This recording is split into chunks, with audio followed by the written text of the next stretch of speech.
Hi, my name is Austin Parenti. And my name's Aaron Mejias. Welcome back to the Academy Podcast. Woo! Or if you're here for the first time, welcome. We're so excited to have you. And welcome back, just to anticipate you coming back for the next episode. Yes. Yay. So we have thought about the past, the present, and the future. We are covered. All bases. Really quick, Austin, I wanted to add in a few corrections from Are you the last saying episode. you messed up? I did. And How I need to make horrible. sure. I need to make sure that You should just quit. Honestly, I'm not surprised this doesn't happen more frequently with the amount of research because you I'm put in. usually very good. Because I am perfect. So the first correction I want to make is I said I made a Parks and Recreation reference in the last episode. I do remember that. And I said Donna Noble. Now, Donna Noble is a character in Doctor Who as a companion of the 10th Doctor. The actual name of the character is Donna Meagle.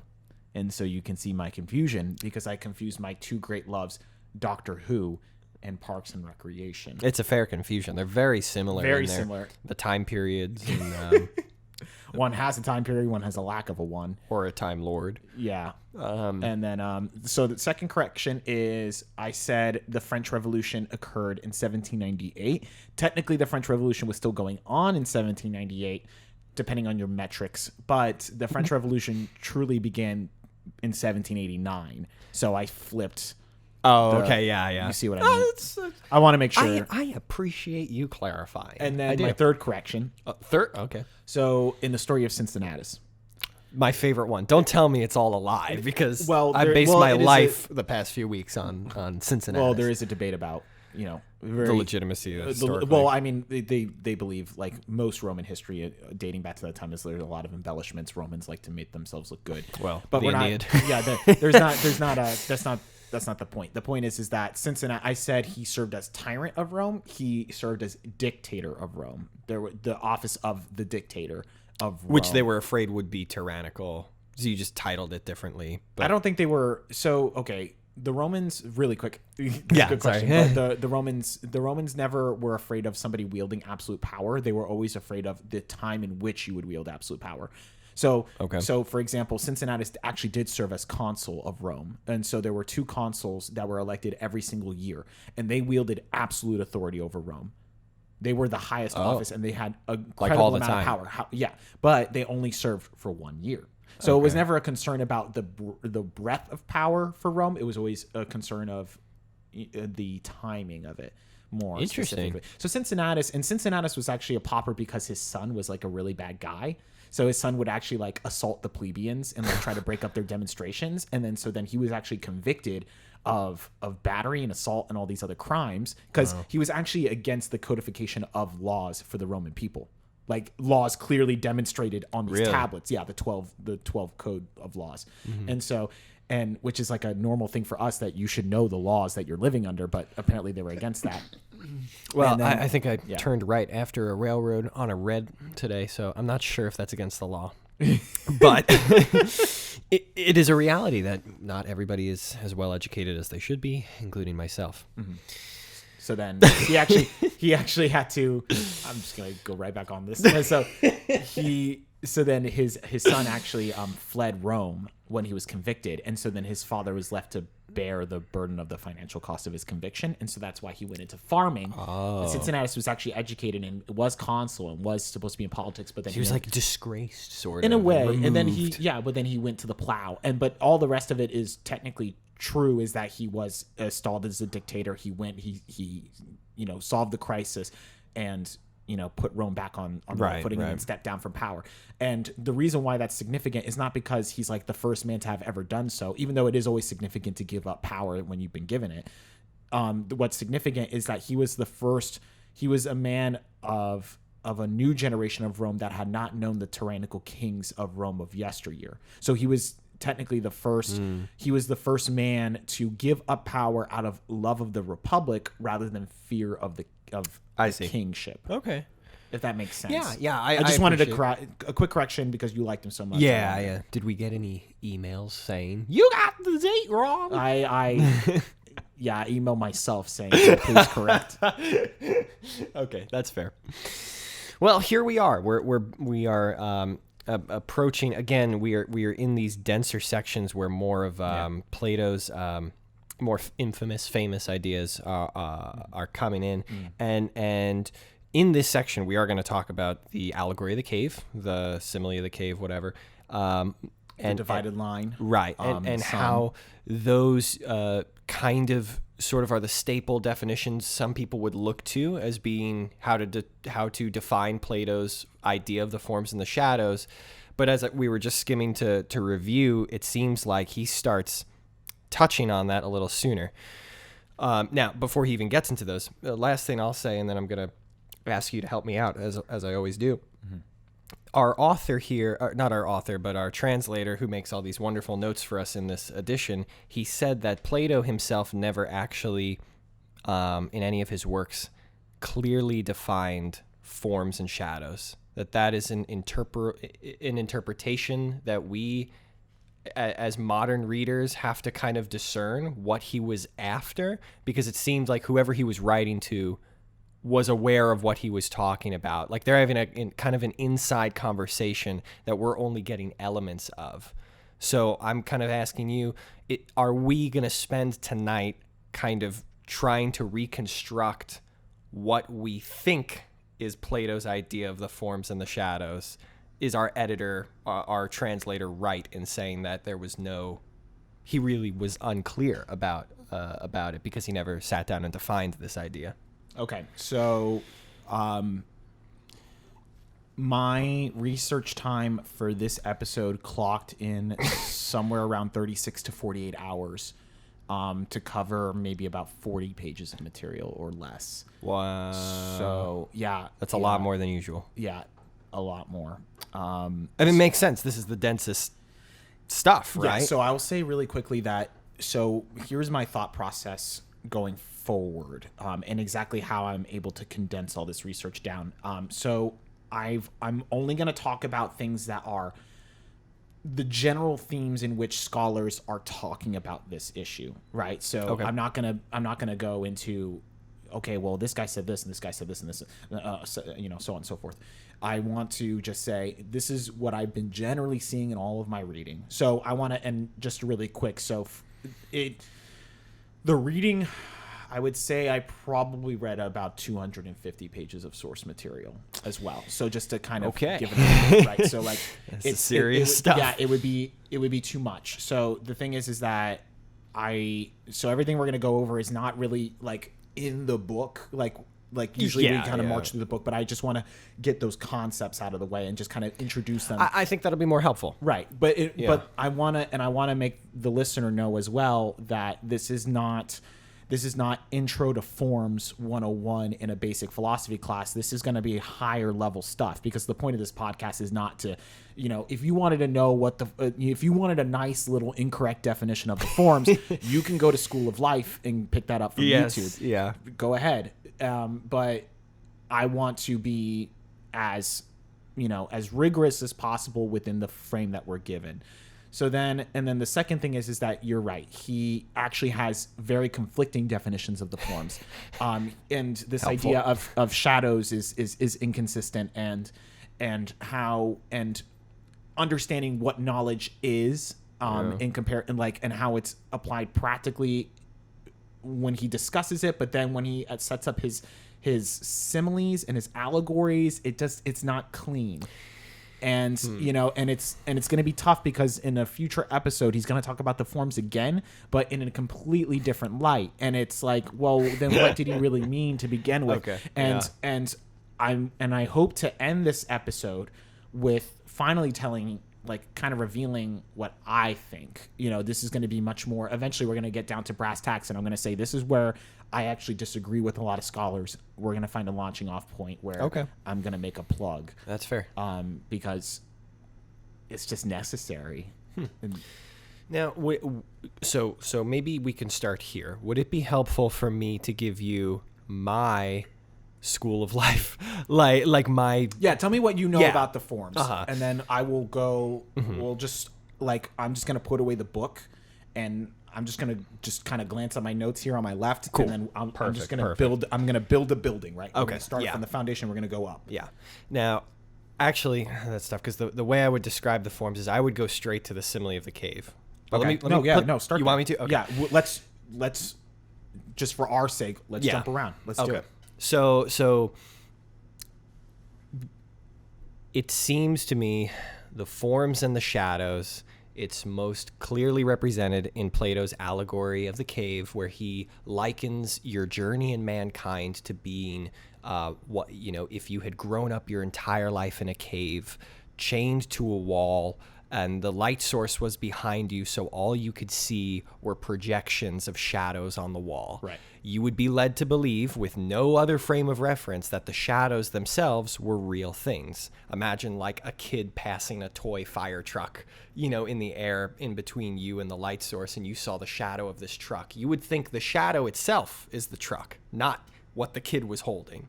And so Plato says that through I don't want to say enlightenment, that sounds way too Eastern, but study of truth and reason and all the faculties we've been studying that he's a big fan of, and I'm sure this is where things get technical with the whole epistemology stuff. Right. You can start to unchain yourself, move out of the cave and up past the original light source towards the sunlight. And the sun itself, I think, is the form, truth, goodness, the true identities of things. And at first, the other thing I remember is that it's a painful process, where Socrates says, as you walk into the light, your eyes burn and you're tempted to look the other way, or you can only look at your own shadow first, or the shadows of other things, even when you're on the surface.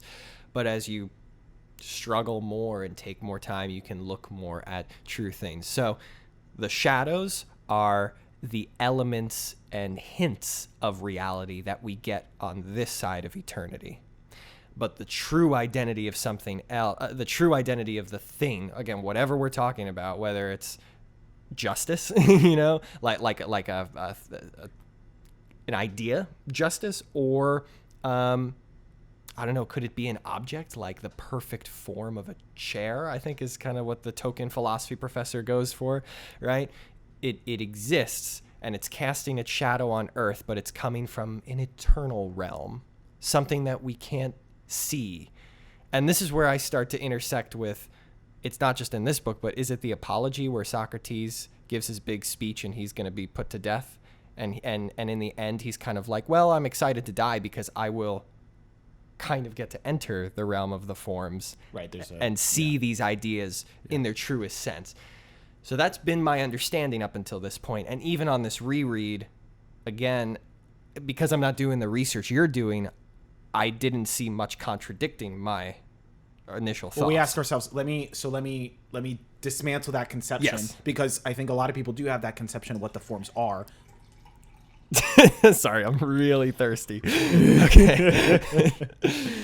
So they have this real conception of the forms being, like you said, the cave, and they go back to the cave metaphor. And so let me ask a really quick question to you. So with that conception of what the forms are, does that mean that the world we live in is not real? According to Plato's idea, I don't know that he would say it's unreal. According to what I understand. No, seriously. So I would say it's less real. But then if we say, so this is the issue, right? So if we say, okay, well then this world is less real or just shadows, and I'm like, okay, then what is real? Because now we're setting, are we now in a dual ontological world? So now let's get some definitions out of the way. Ontology is the study of being, of what exists. Okay. So and that's all I'm going to say about ontology. Okay. So if we're going to say, okay, well, this world is less real in comparison to what? Grading to what? The forms? Okay, so then if the forms are what are real and then things are less real, what does it mean to be less real? Do we have two worlds? Do we have two worlds of entirely different being, or is it one world of being? And then if it's one world of being, well, does that mean the world we're living in is not really real, and then there's a world that is more real than this one? And then if you have worlds of different being, what does that mean for epistemology? So epistemology being the study of what I know, the study of knowledge. How do I know something? So does that mean I cannot know something here truly because it not truly is? So then that means I can only know something, that being the forms.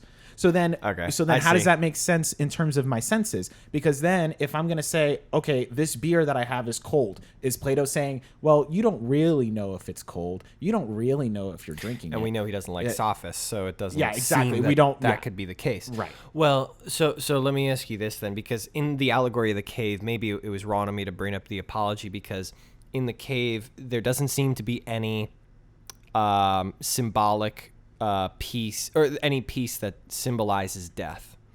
So does Plato believe that, no, you can exit the cave in this world now, almost like it's a gradient scale, like parts of this world are shadows, or maybe parts of your experiences, but with the right timing on this side of reality, you can achieve an understanding of the forms. Okay, so now we're going to get down to the foundation and start building this building. Okay. Because I think this is a good jumping off point for me. Cool. So let's talk about this Greek word called doxa. Doxa means opinion. So when Plato is talking about, so in the beginning of this, he talks about the sight lover, and he talks about the realm of opinion. So that means he uses the word doxa, talking about opinion. And so he is basically meaning that, how to put it. So I will say I'm drinking a beer right now. Okay. And if I said this beer is delicious, and if I say, okay, this beer is delicious, that is my opinion, because if you took a sip of this beer, you would find it gross. You're right. So that means okay, so why is it delicious for some people and not for others? Well, then we would say, oh, it's a matter of opinion. It's a matter of your taste. It's a preference, right? Okay. So we're now in the realm of opinion. I think Andy Warhol paintings are beautiful, and you do not. No. I don't like Andy Warhol paintings, but it's okay. Just as an example. And so we can go back and forth like this all day. And so what Plato is subscribing to is what we would call the Heraclitean school. So there was a philosopher, a pre-Socratic philosopher named Heraclitus, and he believed that the whole world was in flux, that he saw all things changing always, constantly. There were universal laws perhaps, but there was nothing stayed the same. And so even if somebody would say, oh, well, what about a tree? Like, a tree's not really in flux. Well, a tree eventually decays and dies as well. Everything is in flux. Yeah. And so Plato is kind of subscribing to this view that the sensible world, these sensible properties and these particular physical instantiations of things that we see are constantly changing. And so if that's the case, then it's not that they are real, but they're not. They lack of an essence of reality because they don't have a universal quality to them. So because they're not eternal, in terms of like eternity as being like a point of stasis, right, unchanging, unmotion, like right. But it's going to expand upon that later on when he starts to get into, well, they're not the essence of what we claim them to be. So. Oh, this is fun. Yeah. Here we go. So let's get into it.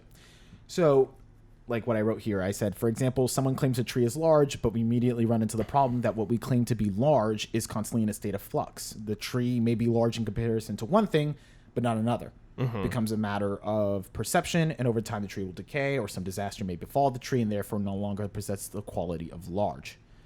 So then let's go back to the beer example. Okay. So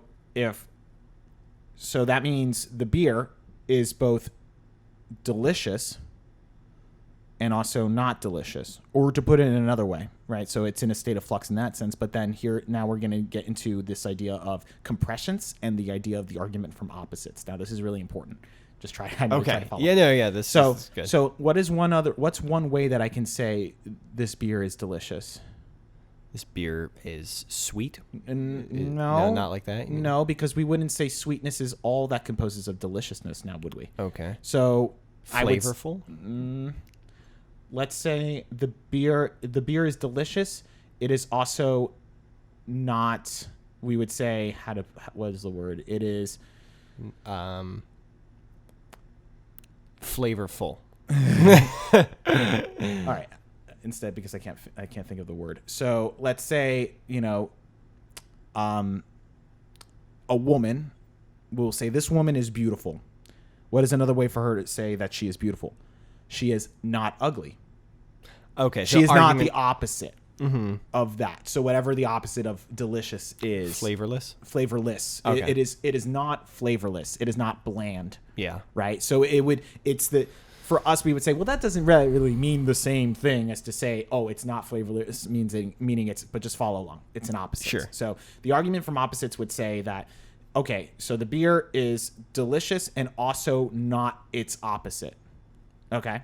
And so that means it is in a state of flux, because then we go, oh, well, Plato looks at that and says, well, then that means if we're having these two arguments of it being, well, is it delicious or is it not? Or is it, is it delicious and like we're saying, oh, it's delicious, but also not this. And just as much as it could be flavorless and not delicious. So it's like, whoa, well, this thing is in a state of flux and I can't really know what it is. And then you have, however, we would also say, well, this beer is in a bottle.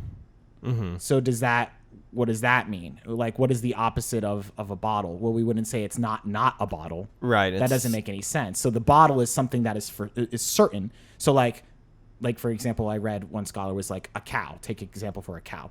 So we would say Bessie is a cow. To say what is the opposite of a cow? Well, there is none, because like she is a cow, like is with a capital I. So she is also not cow.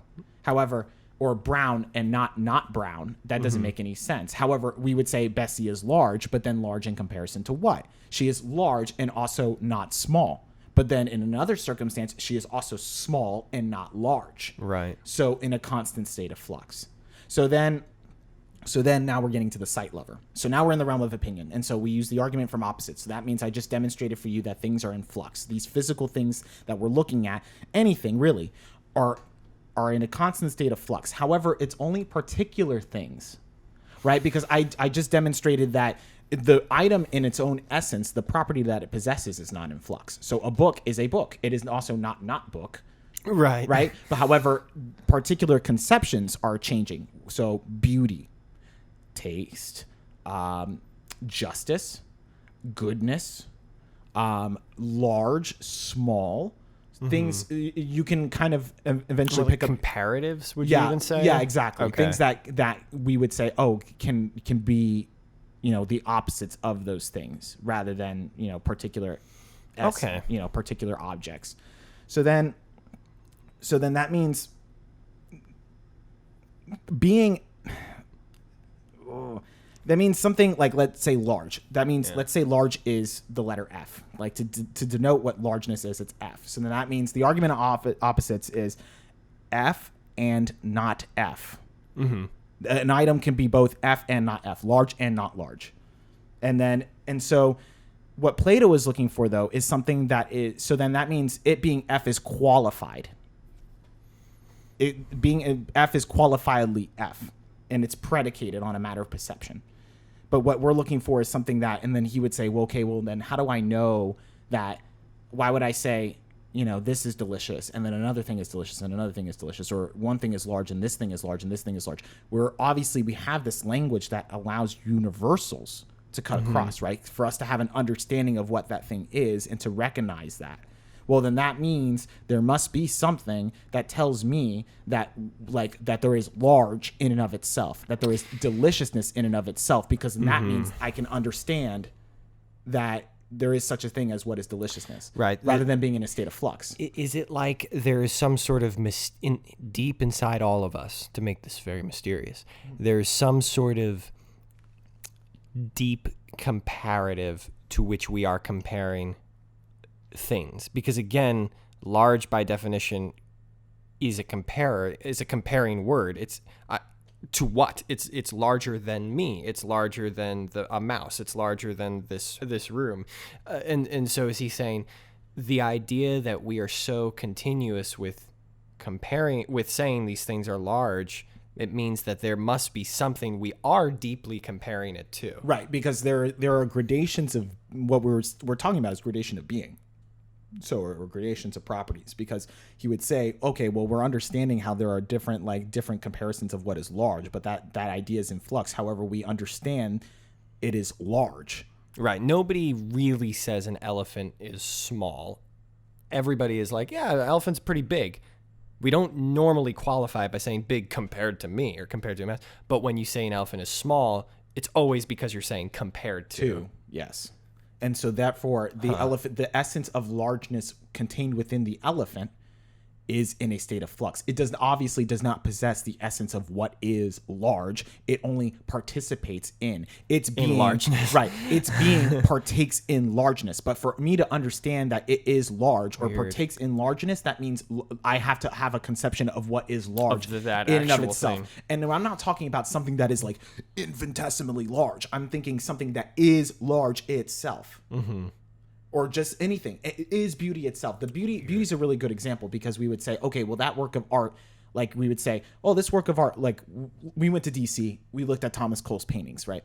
Yeah. And so you look at a Thomas Cole painting and you're like, wow, that is really beautiful. And then if I walked up behind you and I said, okay, that's really beautiful, right? And you go, yes. And I said, well, is it beautiful itself? And you would go, no. Right. Beauty but is you something know, else. But you know it is beautiful. But it is not beauty in and of itself. So then what informed you that it possesses beautiful? Then you're like, wait a second. Well, because then that means there must be something that is beauty itself, that in which all of these physical instances can partake in beauty. Right. And that way, and is informed by it. It borrows an essence in it. I love this. Okay. Okay. So now here we are. Okay. So that's the foundation. So what the sight lover does, however, what Plato says is that the sight lover goes, no, this beer is delicious. That's it. There is nothing that this beer is partaking in, right, that would inform it of its deliciousness. It just is deliciousness. The conversation ends at there. The beer. Right. Exactly. It does not open up an avenue through which you can touch the truer, deeper meaning of deliciousness. Mm-hmm. It's not scratching the surface of something more outstanding or provocative, or it is just there. Or even to make it hit closer to home, that our definition of, we would say, well, beauty is in the eye of the beholder, right? So we would go, okay, well, then that means if I say, okay, I look at a Thomas Cole painting and I say, no, that's beautiful. And then I say, all these other physical instances of what I would call beautiful are also beauty in and of themselves. Like all beauty is just particular instances of what I call beauty, physical instantiations of what I would call beautiful. You have to, I think, dive into that a little more. I don't think it's getting off track either, but I think most people in the world, at least in maybe Western thought, could we say, sure, would think that way. Sure. So this is a very unique concept to our time period. Sure. That obviously Plato does not take that stance. Duh. He doesn't take the stance that beauty is in the eye of the beholder and that the conversation ends at the beer. This beer is delicious and that's it. He starts digging for the forms. Right. Right. Okay. So what do we do with that? Where are we? Not to cast judgment and not to get too off track, but as a society, we are really not doing what Plato's saying. No, we're not. Is his idea stupid, or have we lost sight of something? Well, I'm not going to say anything on that end. What I will say is, so let's keep going with the painting example. So for Plato, he would argue, well, what he is arguing is that, well, the sight lover says, he's like, no, that is beautiful. Like, that's it. And like you said, the conversation ends there. Whatever I claim is to whatever participates in beauty, like the normal example that scholar uses, Helen of Sparta, the most beautiful woman ever. They say, well, Helen is beautiful. And then there's no conversation about, well, is there anything in which her being partakes in the essence of beauty? There's no conversation about that. It's just, whatever we claim to be beautiful here in this world, that is what is beautiful. So then Plato would say, okay, here's the thing though. When Helen gets older, is she still beautiful?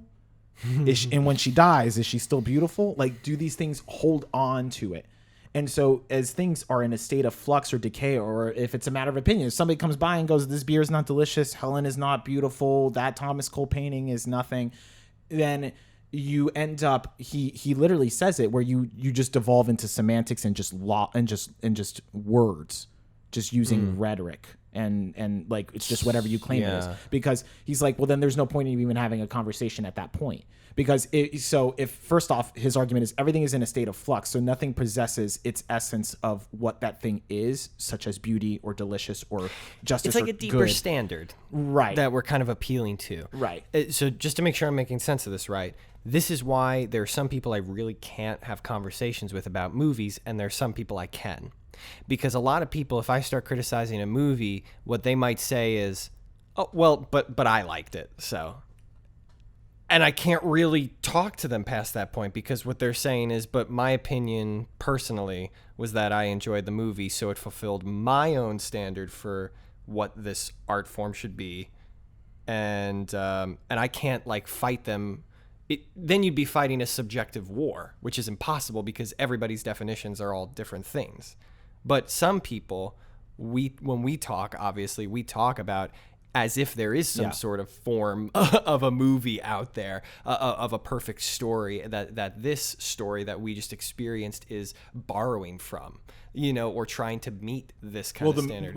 And just a quick correction. It's not the movie itself that is like, we're not saying, oh, well, there's a form of a movie because a movie is not in a state of flux. A movie is a movie.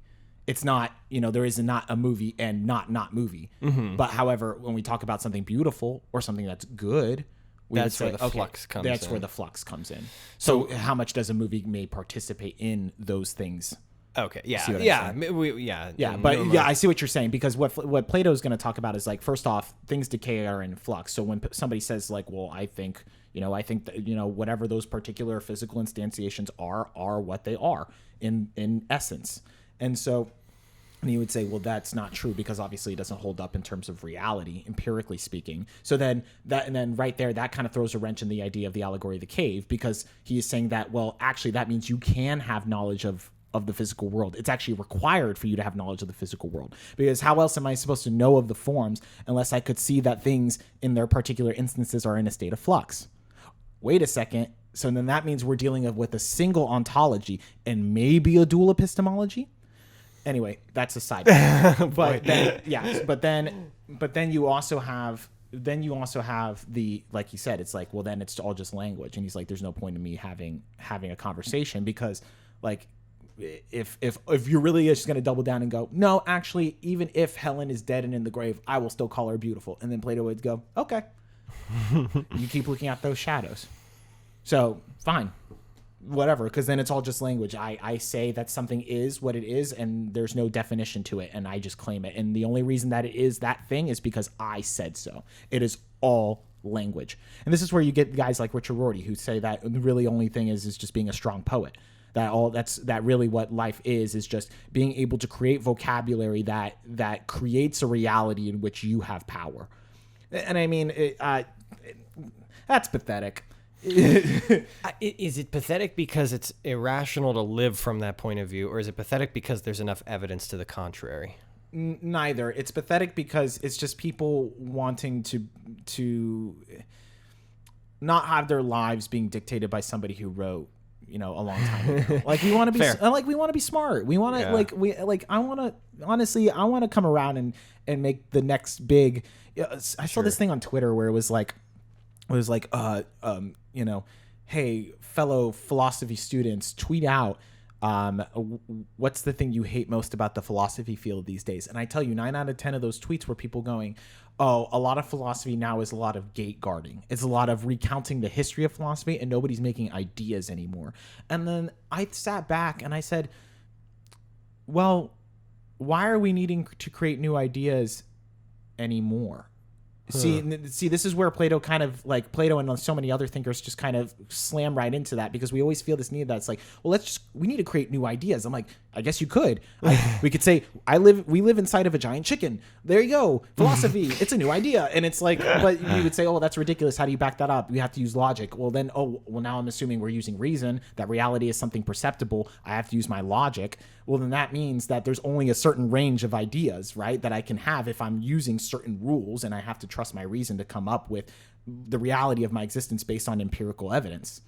So then You see what I'm saying? Like, well, Yeah. I mean, maybe philosophy should be a little bit less about gate guarding and looking at the history of philosophy, but also this idea of, well, let's just make new ideas.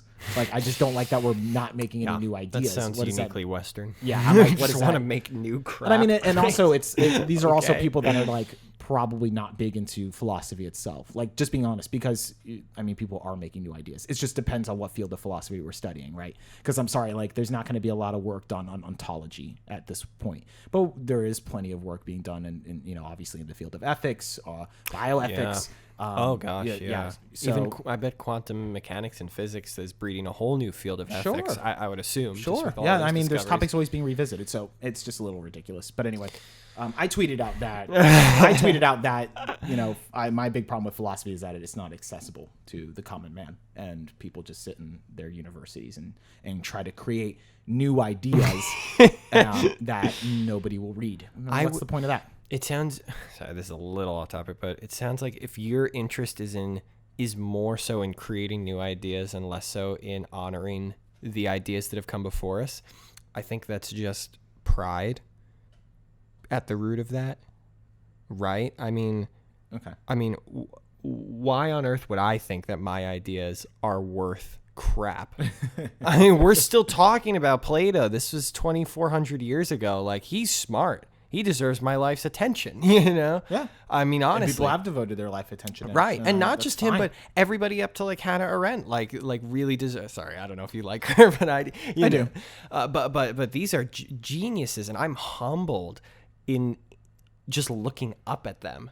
But to look back at myself and be like, I need to create some ideas. Like, this is embarrassing. But let's get back on topic. I feel like I'm 50% of the way there, understanding.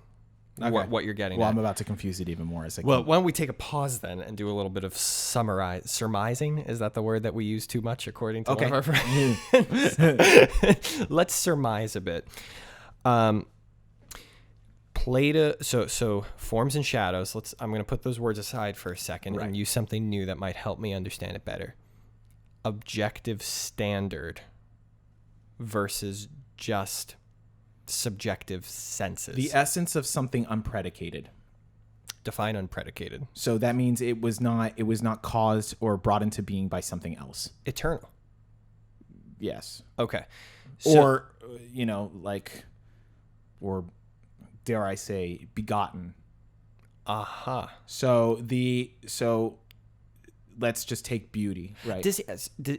Would he say that the forms and the gods or God are like the same thing? He would. Okay, so we're way ahead now, but like everything has everything descends from the form of goodness is what he's going to say eventually. Okay, so just keep that back goodness is the top of the pyramid from which everything else. Yeah, is everything emanating. else. And then to use a word from Plotinus, emanates. Okay. So, honestly, the Neoplatonists end up developing the idea of the forms quite a bit more than Plato does. So I will kind of borrow some stuff from them. But yes, to summarize would be beauty. Beauty exists unpredicated, begotten, and it is eternal, does not change. It is the essence of beauty. So F is F. So if F is beauty, is beauty. Beauty is beauty. It is not beauty. Or not ugly. It is just beauty. And then Helen, the woman of Sparta, is beautiful. And then the site. She was Spartan? Yeah, she's from Sparta. So then I gotta read that. so then, but then the site lover would go, "Oh yeah, Helen is beautiful." And then somebody who is starting to leave the realm of opinion. So we exist in the realm of opinion. That we are the site lovers. Yes. Like we're running around and we say, "Well, that's beautiful," and that is she's delicious, pretty. and then that's justice, and that's good. And so, no, actually, these particular instances are in a state of flux, as I just demonstrated, both physically as they change and decay and morph over time due to circumstances, but also because they're not wholly that thing that which we call that they are. They are. Oh, okay. So now give me the term. They are echoes. They are beings partaking in that which is the unpredicated. Okay, so it's like they're taking a slice of pizza from the ever emanating pizza pie of beauty or justice or what. I don't know. Okay. You know what I mean? Like they're they possess. They're on loan. Yeah, they have they possess themselves a sum of the essence of what beauty is. So cool. Okay. Yeah. So I was thinking about. But the sight lover says, well, Helen is beautiful. Okay. But somebody else, the philosopher, would say, no. Helen, as a woman, possesses beauty within herself because she is partaking in the essence of what beauty is. And what a humbling way to look at it. I was listening to a TED Talk from a writer, and she was great. And she talked about the Greeks and the Romans and how part of her writing style, or rather technique, has come from them. She said a lot of writers suffer from depression because they write these books, they get critically acclaimed, and then suddenly the pressure is on them to create their next great work. She looked back at the Greeks and the Romans and found that they referenced their muses or their geniuses who were external objects that they were appealing to participate in as they wrote their books. There we go. You know? So when Homer is kind of calling on the muses or something, he's, in a sense, I know he's before Plato, but he's looking up at something bigger than him. Assuming Homer was a man and not a collection of people or a woman. Okay, yes, yeah. But he is taking beauty on loan for a moment and participating in the but really he would credit it back at the source. Right. And that's what this writer was saying. And I was last thing, and then we can. Well, now we're getting the difference between the sight lover and the philosopher. Yeah, this is helping me because I was composing a little bit of piano this week. And I was writing this song, and I just kept saying, this isn't working. And I thought that was such a strange way to put it. It's as if the song was already written, and I was trying to discover the right answer. It's not like I was writing it. It was like, and this is how I feel when I write my films, too. It's like I'm more like trying to plug in pieces that fit rather than I'm creating some sort of new string of ideas. Yeah. Which is another reason I'm laughing at these philosophy students. They're like, we need new ideas. No, we need to discover the truth.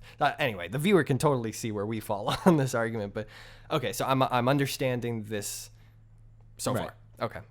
So then now we're at the foundation. Mm-hmm. It's time to build the first story. Okay. Thank you. So now the point of divergence, and this is like we have to get this because I read the most on this section. Okay. And people got hung up on the word is. So there's like a section, I forget where Plato puts it, like he writes something that but of course knowledge is related to what is, it knows what is as it is. And so that's fun. Right. So he talks about how their different faculties have different natural fields, and belief and knowledge are two separate faculties. As we maintain, then it follows that the fields of knowledge and opinion must be different. So he's separating, again, opinion being I look at particular instances, right, seeing how they partake in something. Is it what it is not? And so he constantly uses that word is throughout this section. So opinion is neither ignorance nor knowledge.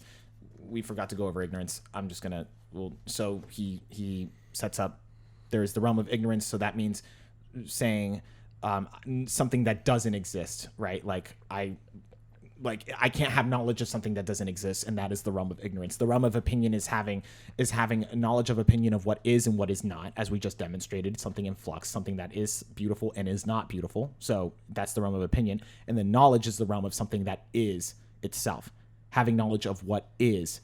So that means unpredicated, what is beautiful itself. So anyway, however, that word is the debate.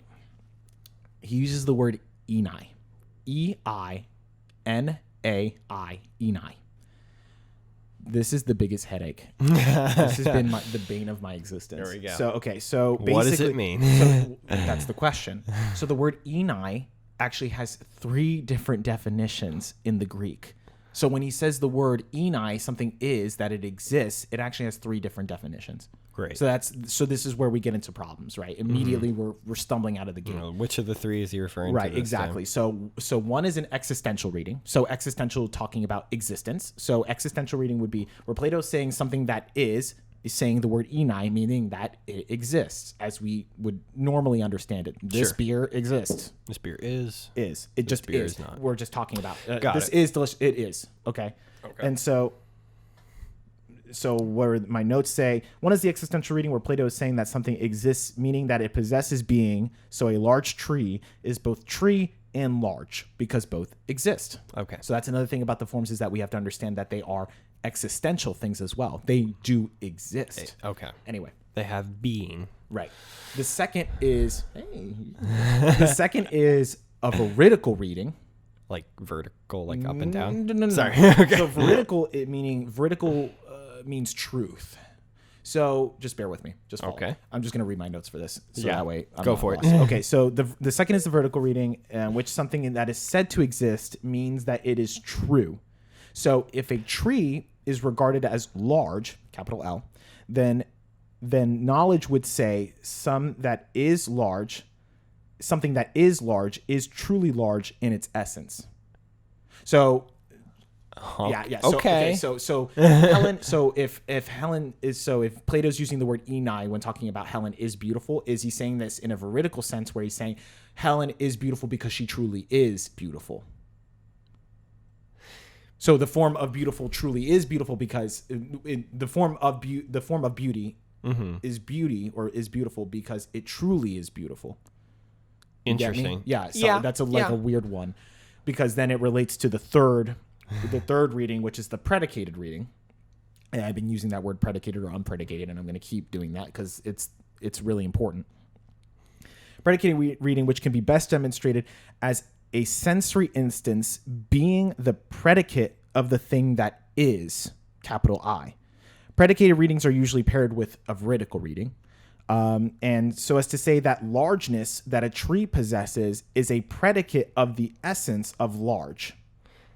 So that sounds like more like what we were just talking about. Right, exactly. Got and typically like scholars like, Julia Annas and a few others, there's Jan Seif, and I'm like looking through this.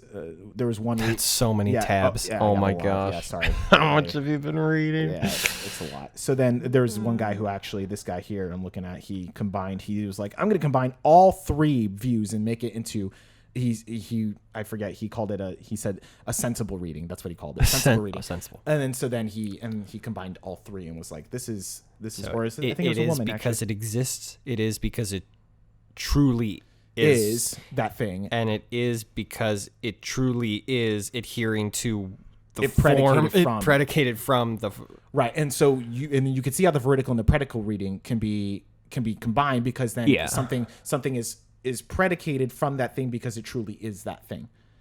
But that's why I really like the article that combined all three, because it's like, well, why can't you do all three together? And then he puts all these, and she puts all these logical problems together. It's amazing. And she was like, yeah, so something that truly exists because it truly is that thing that is and is predicate and is unpredicated and predicates the being that partakes in it.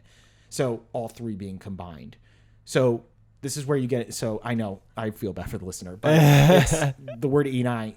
Like when we're talking about something that exists and we're talking about, being and partaking, and we're talking about particular physical instances partaking in forms, we're talking about different thinkers are using three different conceptions. So back in the 60s and the 70s when I was reading, it was really cool to see this development, because back in the 60s and 70s there were thinkers that were talking about it from a very veridical side. So then they were saying, oh no, like beauty just exists. That's it. And like things just exist, and it's hard for these physical things to actually, there's no predicate. It's just like, using your classic example, you have the shadows and you have the forms, and that's it. That's an existential reading. And then you have the vertical readings, and then the predicated readings that kind of developed now into the 80s and 90s and now in the early 2000s, that were like, oh, okay, well actually let's revisit this, because maybe Plato isn't so hostile to our empirical experiences, our physical experiences. Right, I know, but that's why you start to see it's like, well, people tend to think like, oh, well, Plato just thought that this world was not real. Like a lot of people educate, well, this realm is not real, or as you said, less real. But then now scholars are kind of revisiting the word enai, and they're like, no, actually, Plato thinks that you can even have knowledge contained within the sensible world. It is more about understanding how these things are always related back to these universal first principles, rather than seeing them as just mere shadows of some things that may exist beyond us in another realm that you have to die to experience. Maybe that's not the case. Maybe Plato is actually closer to Aristotle than we think. And then, so yeah, that's fascinating stuff. For me, I was blown away. I was like, great, but so I want to make this practical, but I don't know that we're here yet. We're ready. Well, I can read. Let me read another. Maybe, hopefully, so. The question is why do I care? Like, why does this matter? Like, to what we're discussing? Other than the fact that it's just interesting. Yes. Yeah. Because it's a debate about whether or not Plato is establishing degrees of reality, or what is known as the dual worlds theory, two ontologies, right? When Plato claims that the realm in which the apparatus of episteme, so that of theoretical knowledge that transcends to the forms, operates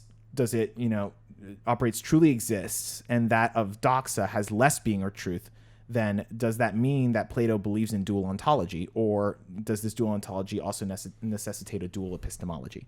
So, again, what we were talking about before, and then, wow, never mind, these notes are really long. But basically,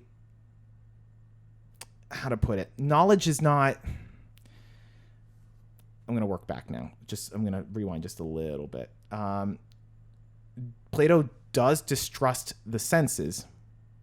Oh, yeah. Okay. So it's not like the sensible world is not something that like you're like, oh no, he's all cool with like, just trust your senses. He's like, no, you can't really trust your senses because things are in flux, man. You gotta go to the forms. Yeah. Like, forget it. And so they're just semblances of what is true, really. And so that's weird for us because in here now we're going to get into a little bit about Descartes because flash forward. Okay. Right. So Descartes and Cartesian skepticism. And for those who don't know a lot about Descartes, that's fine. We don't need to go over it here, but just know that our idea of what knowledge is heavily influenced by Descartes, because what would Descartes do? He would say, doubt everything. Yeah. Doubt everything. To the core. Right. And then use your reason to prove it. Mm-hmm. Right. Like knowledge is all Build about. It up again. Right. Yeah. Exactly. Knowledge is all about proving something is. Right? Plato says, no, that's not the case. Plato says, no. Of course. Knowledge is a spectrum that we move along. So you can have knowledge of this beer. Like, that's fine. But then you can discover and understand greater degrees of reality as you begin to unpack the universal essences. So it's not like he's not saying, oh, well, like, Descartes' like, well, how do I even know that this is a beer? How do I prove it? And then you get into science. We're always saying, well, knowledge is, well, I have knowledge of this. Like, oh, like, how do you know? Like, how do I know something? Well, I know it because I ended up proving it, right? Like, it has, I talk about my senses. I'm like, oh, well, it has this. Yeah, we live in a very empirical time, I guess. Right, exactly. But yeah. Plato would say we can maybe accept the point that we're at and not feel like we have to backtrack. Rather, let's move forward and use that time to maybe, instead of proving what is there, why don't you start to prove what really isn't there as well? Kind of like you're shaving pieces off to get at a deeper core. Mm-hmm. Maybe that's part of it, in this, what did you say? It was like a gradient, right? A spectrum. Journey, you move mm-hmm. towards knowledge, towards truth, towards the forms, towards. Okay. Right. These universal essences. Man, so this is a little confusing, but it's good. We can see that Plato does not doubt our physical experiences. In fact, he makes room for this idea of true opinion. So he does talk about true opinion. Like, you can say like, oh, this beer is delicious. And he says that may be true. Actually, that your opinion may be spot on that. Now, help me understand this, because this is where my mind starts to blend with Aristotle a little bit, and I'm not sure who's to credit for what at this point. But I've heard this idea that, okay, we can, maybe this is just me, I don't know. I don't think I'm this smart to think of this, though. Is this beer delicious? To determine that truth, we would have to align it on some sort of, on the spectrum, to see how close it's getting to the form of deliciousness, how its components are adding up into what we can determine at this point in reality as being deliciousness itself. And that's how we can judge where this would fall, if this is truly delicious, if that's a right opinion, right? But not. Yeah, but also Aristotle would not. Aristotle would say that there's deliciousness is not existential beyond our realm. Oh, okay. Yeah, so he crossed out the eternal realm. Well, he was like, he would say there is like an eternal, there is eternity, but like Aristotle is more of like, I use the example of the dog. He's like, well, how do you know that all these different kinds of dogs that all look different are dogs? Well, because they possess in themselves essences of what dogness is. But how do I know the essence of what a dog is? Well, because you use your empirical experiences and you can understand that you can bring these, like you said, these composite things together, organize it, and then say, oh, well, the essence of a dog is these things. And so even though there may be different instantiations of them, this is what a dog is in its essence. It's a little more empirical than I thought. Yeah, it's a lot more empirical. Less mysterious and right. But there are universal qualities, however, that bound everything together is what he would say, and that you can know them by going through particular. He would say you have the four causes, and so we don't need to get down into Aristotle, but basically not yet. But Plato would say no, it is out. It is out there. Mm-hmm. But he would he kind of use this. Sorry, this is a little off topic, but this is so. I think this is one way to really make this practical in almost in our day-to-day life. Like, would he say, okay, you want to know if this beer is delicious? Study deliciousness. Yeah. Itself, figure it out, and then cross compare and see, is this truly lining up with what we're able to see? Well, how do you study the deliciousness itself? Aristotle would say you have to try all these delicious things. You need to survey. Survey. Yeah. But Plato would say, look outward. Well, Plato would say, always understand the difference between the lover of knowledge and the lover of sight or of opinion. Lover of knowledge would understand that this deliciousness is in a state of flux. I cannot know, this may be delicious, perhaps, but the only reason that I could regard it as delicious is because there may be something that exists out there that in which it takes part in that essence. And so he doesn't really explain how do I go from that point to start to comprehend that which is beauty or goodness or justice itself. But once you begin to behold the realm of the forms and start to see that they are and contemplate them, you're like, oh wow, you can start to see how certain things move up in that gradation. And then wait until we get to the end of this podcast, and then we'll talk more about that particular bit, because it's going to be good. But so that's why you have these kinds of different views of Enai. So that's your first story, right? So then we're like, okay, so now you have these different readings, and we're talking about, so obviously, and then so I'm going to combine all three together. Existential. So something is because it is truly is that thing, and then it's predicated. So this Helen is beautiful because it's predicated from that which is beautiful. It's truly beautiful, and this is delicious because it's predicated from that. All right, so we're at our hour. We're going to continue this definitely in the next episode because there's way more to cover. But I really would love for you to leave us with something, Aaron. This is so important and so complicated that I know it's relevant, right, but I need your help. Can you explain to me how everything we've discussed so far in this episode? Oh, okay. What's the point? How should this be impacting the way we see our own life journeys, our own journeys as we try to understand the world around us? Give me a little summary, and then we'll say bye to the viewer until next time. Okay. So the quick summary is that forget all about this stuff about predicated being and physical instances. All the fun words. All right. All the fun stuff that we threw out. Enai, Doxa. There are two apparatuses, kind of. Let's just say there are two modes of thought that you possess within yourself. Okay. Knowledge and opinion. Okay. Episteme and Doxa, respectively. Okay. Opinion is the realm of physical instances, but more than just physical instances, we are confusing physical instances of being the essences of the things that which they possess. So when we say we're looking at a painting, opinion would say, this painting is beautiful. And then we say, no, that painting is beautiful, capital I. We are confusing the painting as possessing that essence of beauty itself. Like the spirit of beauty is that painting, the painting, right? not and then is this and is that, all these physical instances. And what ends up happening is that you just, again, like we said before, you kind of devolve into subjectivism. You devolve into just it being language. It's all just a matter of opinion. Whatever beauty is, whatever justice, whatever goodness is, it's just your opinion, man, because you can just look at all these physical instances and you can call them, throw the word beauty at them, right? And they may a party favor. And like Plato said, they may be beautiful. That is a true opinion. Helen is beautiful. That is a true opinion. However, you cannot confuse Helen as being beauty itself. Yeah. But that's what opinion does. Now, knowledge is going to say, knowledge is all about looking at understanding that Helen or other physical instances are simply conduits that are beings that are partaking in that which is the universal essence, but they are wholly departed from that. So Helen is a beautiful woman, but she is only beautiful insofar as she is partaking in that which is beautiful. And that which is beautiful because it is truly beautiful.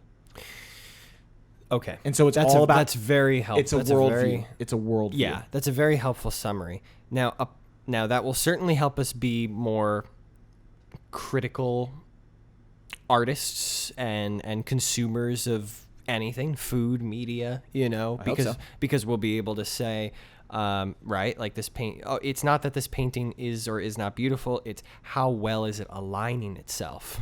How well is it transmitting beauty through it? How well is it reflecting the truth of beauty? And I think that's really marvelous. But I feel like there's more to... Well, should we just leave it for next episode? We'll leave it for... Yeah, okay. We'll cut here, and then we'll move on to the next hour, and then hopefully we'll get into Sunline and Cave. Great. Well, thank you guys so much for joining us, and please come back next time, because there is certainly more to this than we were able to touch in this episode. But I hope this was able to whet your appetite. So, yeah. Do you want to do the little social media thing? Or? Yeah. I mean, thank you guys for tuning in. We really appreciate it. Please be, oh my gosh, please be, sharing us around. We have been really appreciative of the support. You can follow us on Twitter, and on Instagram at the Academy Podcast. And, you can also email us at theacademypodcast@outlook.com with any questions, comments, concerns that you may have. Please, hit the 5-star rating wherever you're listening to us to help us with the algorithm. That always helps a lot. And really just continue to listen, continue to just really engage with the information that we're giving you. And please share us with those that you think would benefit from our two voices. Peace. Thank you.